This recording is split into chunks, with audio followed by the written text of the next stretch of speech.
everyone and welcome to xxMelle Potato Kitchen! It's been a year that I've been making videos for you guys and editing and sending them to you, one video every week. And to celebrate that, I decided to make some Halloween cookies.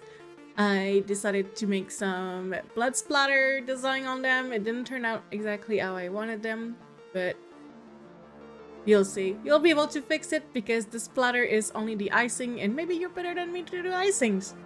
So let's get started, shall we? So look at these cute little bats with the little blood splatter everywhere. I am really bad at doing designs and arts and paints and stuff, so here you have it. They were tasty, that's all that matters. So to make those cookies, what you'll need is you'll need some butter, some sugar and brown sugar. You need some eggs, some pumpkin, vanilla extract, a pumpkin spice mix, which include cinnamon, ginger, clove, and nutmeg. I had to put my clove into a spice grinder because mines were full and not grinded.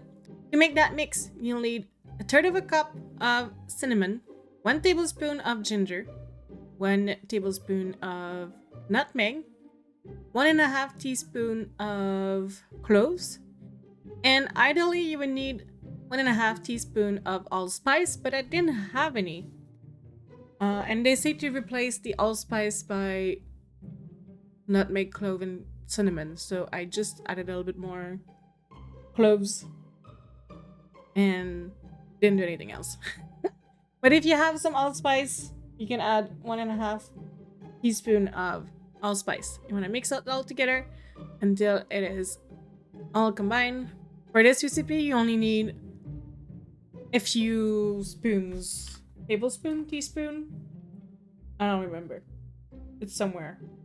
Or teaspoon for this recipe. Anyway, so you want to start by beating a 3/4 cup of butter with a cup of sugar and a cup of brown sugar with and mixer until it looks smooth and creamy. But I didn't get that smooth and creamy texture, so I added like 1 tablespoon more butter and it was a little bit smoother. Then you want to add 2 large eggs or 3 medium eggs. I had a 3 medium egg. And you want to beat them into the butter sugar mixture. Once everything is smooth, you want to add half a cup of pumpkin puree, either homemade or from a can, 4 teaspoons of pumpkin spice, the one we did earlier, or any that you bought in the store, 1 teaspoon of vanilla extract, 1 teaspoon of baking powder, and half a teaspoon of salt. You want to mix everything well until everything is fully combined. And then you want to add 5 cups of all-purpose flour. Once you added the flour, you want to mix everything properly until, as it states here, stir the flour just until mixed. So I didn't stir much because of that, because I didn't know. It's my first time making this kind of cookie, so I didn't know exactly what to do.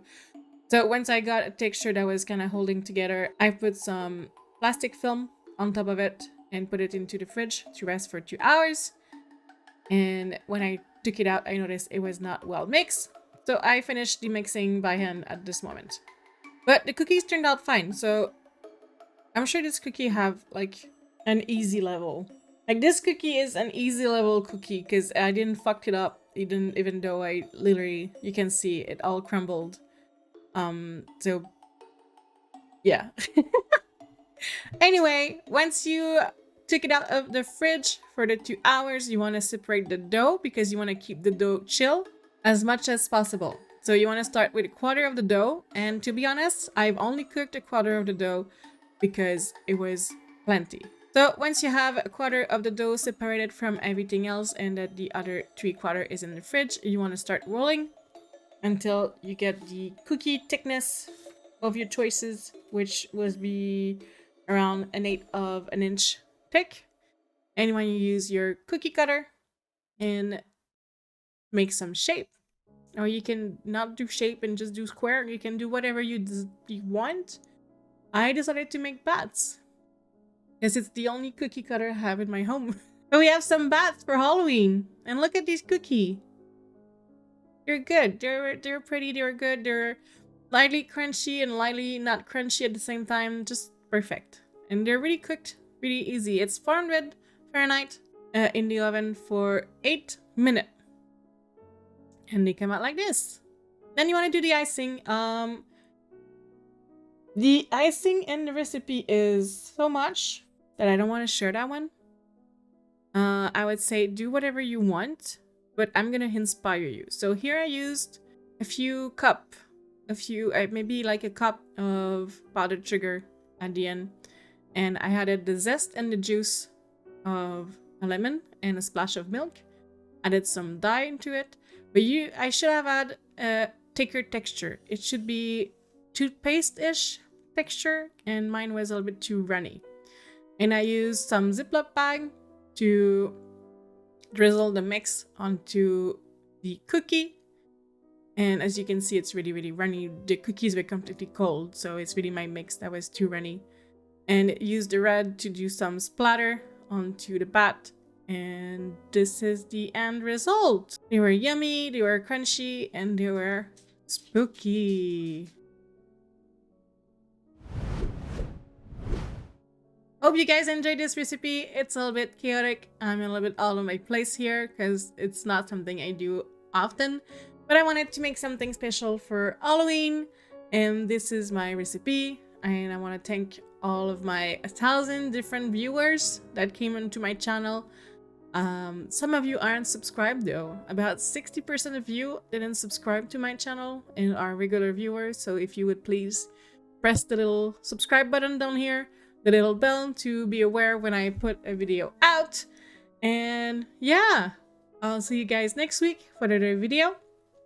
And yeah, love you guys. Thank you again for 1 year with you guys sharing those recipes. I appreciate you all watching them, encouraging me, and recreating the recipe I do. So see you guys next week. Love you guys. Bye.